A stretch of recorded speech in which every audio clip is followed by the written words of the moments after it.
Hey everybody, Mrs. Bianchi. A rectangular prism is completely filled with small cubes. Each small cube has edges that are 1/5 inch long. The volume of the prism is 3 cubic inches. How many cubes does it take to fill the prism? All right, I really think it's best to visualize the situation here. If you don't visualize it, you're not going to know what to do. So what I have here is I have a cube that would represent 1 cubic inch. And why does it have, in this case, 1, 2, 3, 4, 5 cubes going across in each dimension? So we have 5 going this way, 5 going this way, and 5 up and down.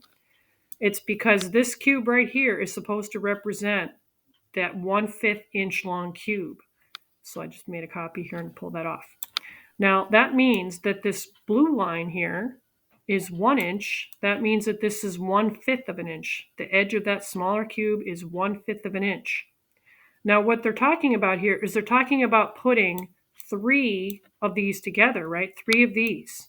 So if we kind of visualize the 3 of them, in fact, let me just play with this a little bit and make this transparent. And then I'll do the same thing with this.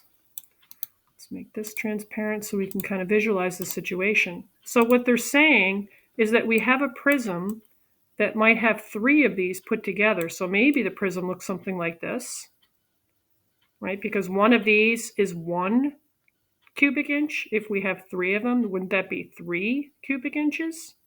So what they want to know is they want to know how many of these cubes do we need to make up the entire thing.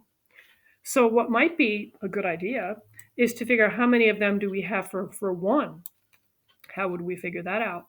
We would multiply 5 times 5 times 5 to get how many for one of them. 5 times 5 times 5. And then keep in mind that we have 3 of those. So once you have that number, look at the picture and ask yourself, if I have 3 of those, what would I have to do with that value? And that's what you're going to do to finish this up.